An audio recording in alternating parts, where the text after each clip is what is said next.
যদি বড়োসকলৰ ভাষা সমগ্ৰ পৃথিৱীত এক হ'ব পাৰে তেতিয়াহ'লে পশ্চিমী জনগোষ্ঠীৰ আমাৰ যি ভাষা আই মাতৃ যিটো মাৰ ৰাও আমি ঘৰত যি কথাৰে আমি কথা বতৰা পাতোঁ আমাৰ কিয় সামঞ্জস্য নাই। কিন্তু দেখিছোঁ যে আমাৰ পশ্চিমবংগৰ পৰা আমাৰ অসমত যিখিনি আহি বসতি স্থাপন কৰিছে তেওঁলোকৰ ভাষা সংস্কৃতিৰ লগত আমাৰ অভিভুক্ত গোলপাৰা জিলাৰ বিশেষকৈ বিজনী চিজিল ৰাজ্যৰ পূৰ্ব যিখিনি আমাৰ কোচ বা মদাহী বা কোচ ৰাজবংশীসকলৰ লগত আকাশ পাতাল।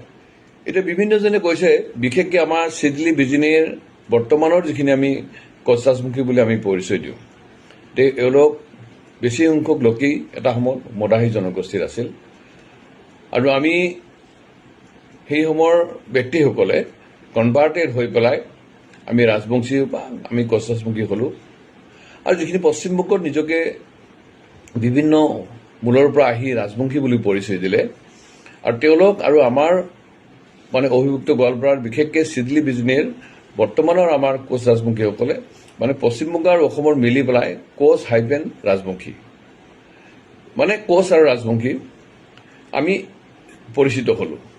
এতিয়া এই কথাটোক লৈ আমাৰ জনজাতি সংগঠন হওক বা বিভিন্ন জনজাতি ব্যক্তিসকল যিসকলে বিভিন্ন ধৰণৰ পাঠ্যপুথি অধ্যয়ন কৰি তেখেতে লিপিবদ্ধ কৰিছে সেইবিলাকক কৈছে যে বিজনী চিজিলিৰ আমাৰ যিসকল কোচ ৰাজবংশী লোক আছে এইসকল আচলতে কোচ ৰাজবংশী নহয়, এওঁলোক মদাহী জনগোষ্ঠীৰ মানুহ। আনহাতে আমাৰ ৰাভা হাটং অট'নমাছ কাউন্সিলত আমাৰ বিশেষকৈ লক্ষীপুৰ আৰু আমাৰ দুধনৈ এই অঞ্চলত থকা যিসকল নিজকে কোচ বুলি কয় যিসকলৰ সাজপাৰ ৰীতি নীতি পোচাক তেওঁলোকৰ আমাৰ লগত একেবাৰে সামঞ্জস্য নাই, তেওঁলোকৰ পোচাক বেলেগ আৰু আমি কোচ ৰাজবংশীলৈ বৰ্তমান যিখন আমি আমাৰ আই মাতৃসকলে পৰিধান কৰে পাতানি এই পাতানিখনৰ লগত আৰু তেওঁলোকৰ পোচাকৰ মাজত আমাৰ সামঞ্জস্য নাই, আমাৰ খাদ্য ৰীতি নীতিৰ লগত প্ৰায় নাইকিয়া হৈছে। যে আমি এইটো ক'ব পাৰোঁ যে আছে বৰ্তমানৰ যিসকল গোৱালপাৰা জিলাৰ কোচসকল যিসকলে প্ৰকৃতাৰ্থত জনজাতি মূলৰ বুলি কৈছে তেওঁলোক ঠিকেই আছে, কিন্তু আমিহে আচলতে এছিমিলেটেড হৈ আমি আনৰ এটা সংস্কৃতি গ্ৰহণ কৰি নিজকে আমি কোচ ৰাজবংশী বুলি আমি পৰিচিত হৈছোঁ বা পৰিচিত আমি দি আছোঁ। এতিয়া পোচাকৰ ক্ষেত্ৰত আমাৰ নেপালৰ যিসকল কোচ আছে বা ৰাজবংশী আছে তেওঁলোকৰ পৰিধান কৰা আই মাতৃসকলে পৰিধান কৰা যিখন পাতানি তাৰ লগত আমাৰ বৰ্তমান অসমৰ প্ৰচলিত যিখন পাতানি আৰু মেঘালয়ৰ আৰু আমাৰ বাংলাদেশৰ যিখন প্ৰচলিত পাতানি বা যিখন আমাৰ পোচাক আমাৰ ৰঙৰ ক্ষেত্ৰতে হওক পৰিধান কৰাৰ ক্ষেত্ৰতে হওক আৰু নামাকৰণৰ ক্ষেত্ৰতো এটা অগাধ পাৰ্থক্য আছে। এইটো কেনেকৈ হ'ল?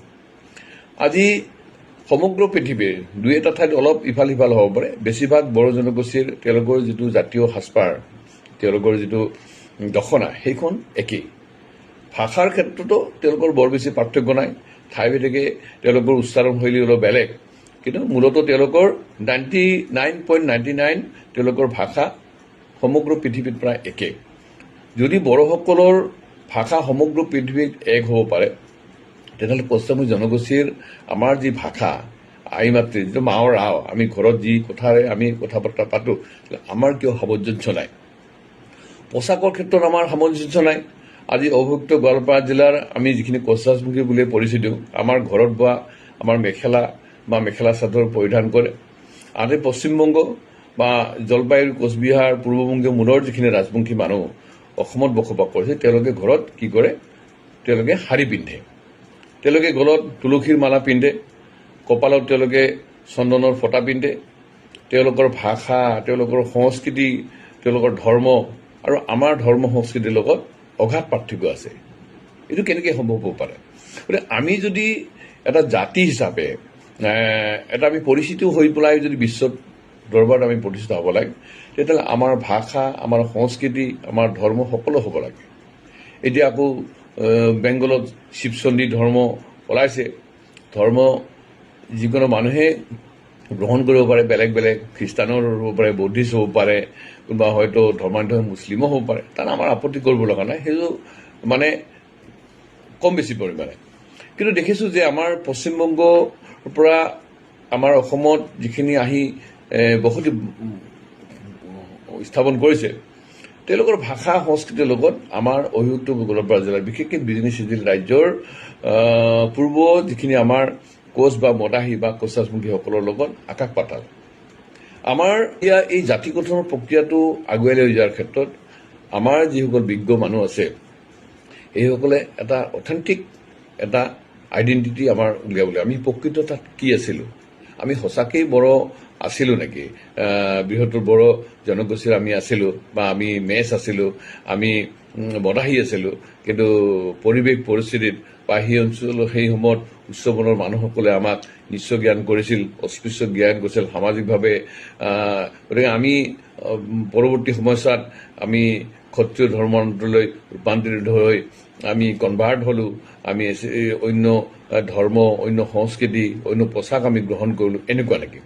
গতিকে মই আজি এই কথাখিনি খুব অধ্যয়ন কৰি মই কোৱা নাই, মই কৈছোঁ যে এতিয়া মই লাহে লাহে এই কথাবিলাক মই অধ্যয়ন কৰিম আৰু পৰাপক্ষত মই ফেচবুক লাইভৰ জৰিয়তে হওক, ভিডিঅ' কৰি হওক বা কিতাপত হওক বা ফেচবুকত লিখি পেলাই এই প্ৰকৃতাৰ্থত যিখিনি কথা বা যিখিনিক লৈ আমি কনফিউজ, মই নিজেই কনফিউজ, মই কৈছোঁ যে মই নিজেও কনফিউজ, মোৰ অধ্যয়ন নাই, অধ্যয়ন কৰিবলৈ যি ধৰণে সুযোগ সুবিধা লাগিছিল পোৱা নাই বা অধ্যয়ন কৰিবৰ কাৰণে যি ধৰণে সমল লাগিছিল এই সমলবিলাক আমি পোৱা নাই। গতিকে আমি সেই সমলবিলাক আহৰণ কৰিব লাগে আৰু কছাৰী জনগোষ্ঠীক ভাল পোৱা আমাৰ স্বনামধন্য যিসকল ব্যক্তি আছে তেওঁলোকে নিশ্চয় এই জাতি গঠনৰ প্ৰক্ৰিয়াটোক আমাৰ ভাষা আৰু সাংস্কৃতিক দিশত আগুৱাই লৈ যাব লাগিব।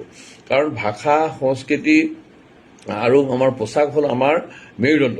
গতিকে আমি যদি জাতিটোৱেই মানে মেৰুদণ্ড পণ কৰি জীয়াই থাকিব লাগে তেতিয়াহ'লে আমাৰ ভাষা, সংস্কৃতি, আমাৰ লোকাচাৰ, আমাৰ ধৰ্মীয় নীতি আমাৰ এক হ'ব লাগিব আৰু শক্তিশালী হ'ব লাগিব। ধন্যবাদ।